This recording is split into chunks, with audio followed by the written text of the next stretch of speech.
August 9, 1965. Singapore is expelled from Malaysia. Forced independence. Kuan Yew cries on national television. His island nation has no natural resources. No water supply. No economic base. Surrounded by countries that want it to fail.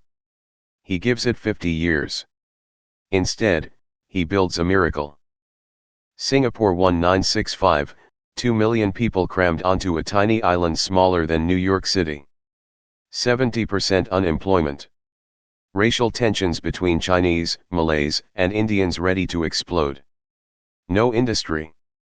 No resources. Completely dependent on Malaysia for water. One economic crisis away from total collapse. Kuan Yew wasn't a typical third-world leader. Cambridge-educated lawyer. Brilliant strategist. Fluent in English, Mandarin, and Malay. He studied how nations developed and concluded democracy was a luxury Singapore couldn't afford. Survival required discipline, efficiency, and total control. Lee's first move, solve the housing crisis. 70% lived in slums. He built public housing on a massive scale. Clean, modern high-rise apartments. Subsidized but not free. People could only buy, not rent. Forced savings. Trapped equity. Citizens became homeowners and stakeholders. Lee personally courted multinational corporations. He offered what no other developing nation could: political stability, English-speaking workforce, zero tolerance for unions or strikes, and tax incentives. Western companies came. Electronics factories. Oil refineries. Shipping. By the 1970s, unemployment dropped to 3%. But Lee didn't tolerate opposition.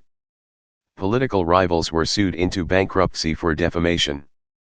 Critics jailed under the Internal Security Act, detention without trial for threats to national security. Newspapers were controlled. Foreign publications banned. Elections happened regularly. Free elections. Never. One-party rule disguised as democracy. Lee engineered society itself. Banned long hair on men. Forced bilingual education. Made littering a heavy fine. Chewing gum. Completely banned. Vandalism. Public caning. Drug trafficking. Death penalty.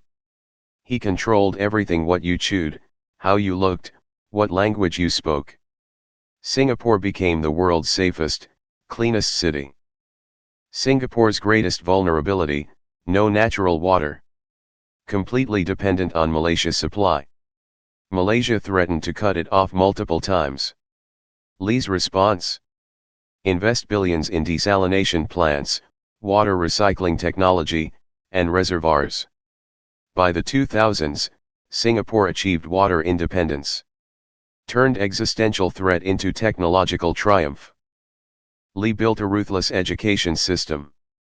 Students tested at age 12. High achievers got unlimited resources. Low achievers got vocational training. No excuses. No equity concerns. Pure meritocracy. Brutal but effective. Result: Singapore consistently tops global education rankings. The smartest students get the best opportunities. Corruption was epidemic throughout Asia. Lee's solution was radical: pay government ministers corporate-level salaries. Singapore's ministers became the highest-paid politicians on earth, over $1 million annually. The logic: pay them enough that bribes become unattractive. Then investigate anyone who still took them. Singapore became Asia's least corrupt nation. The 1960s race riots had nearly destroyed Singapore. Lee's solution? Force integration. Public housing quotas by ethnicity. No ethnic enclaves allowed. Chinese, Malay, Indian families mixed in every building. Mandatory military service for all men, shared identity forged through service. Integration by government design, not choice. But the costs were real.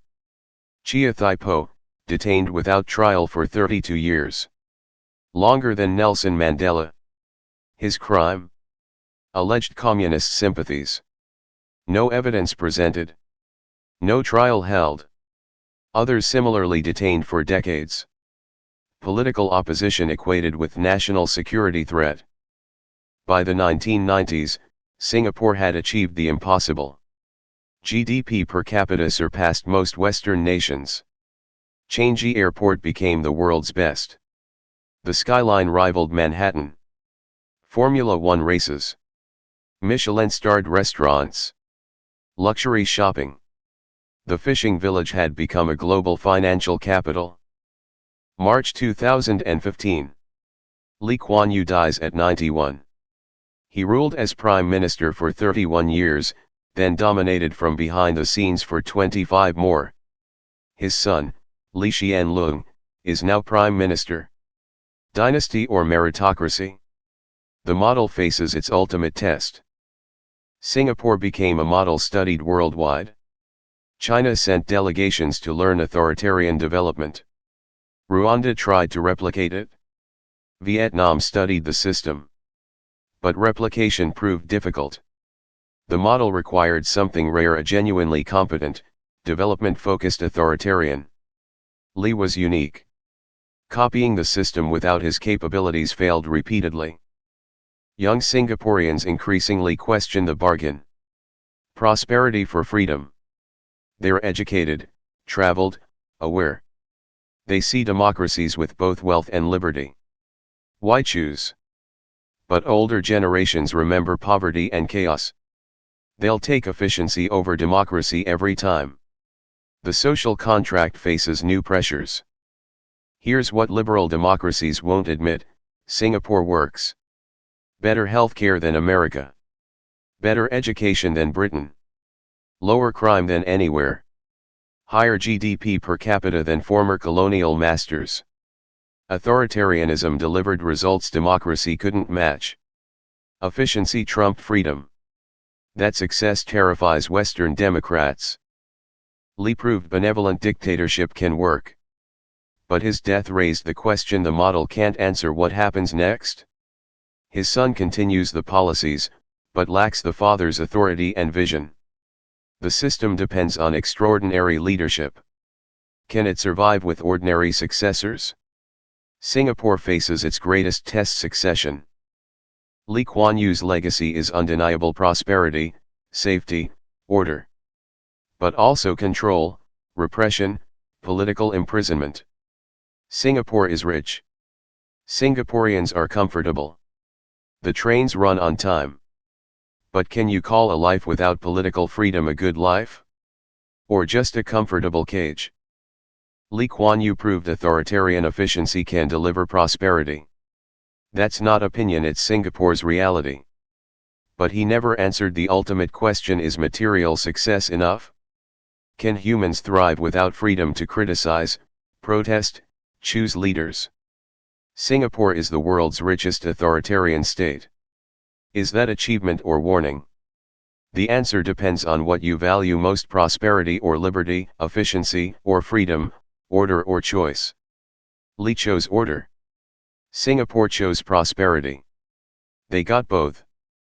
But they surrendered democracy. That trade-off haunts political science. Because Singapore works. And its success is democracy's nightmare: proof that freedom isn't necessary for wealth, that authoritarianism can deliver better material outcomes than democratic chaos.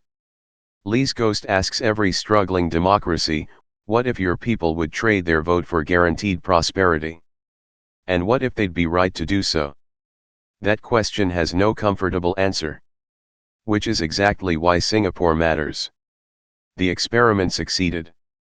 Now we have to decide what that success means. Lee Kuan Yew banned chewing gum and built the richest country in Asia. Jailed opponents without trial and created the safest cities on earth. Controlled every aspect of society and delivered world-class everything. He proved dictatorship can work. If you found this story challenging, share it. Subscribe for more uncomfortable political truths. Comment below, would you trade freedom for guaranteed prosperity? Singapore made that choice. It worked. That's what makes it so dangerous and so fascinating. Because Lee's success asks questions democracy can't comfortably answer. And those questions aren't going away.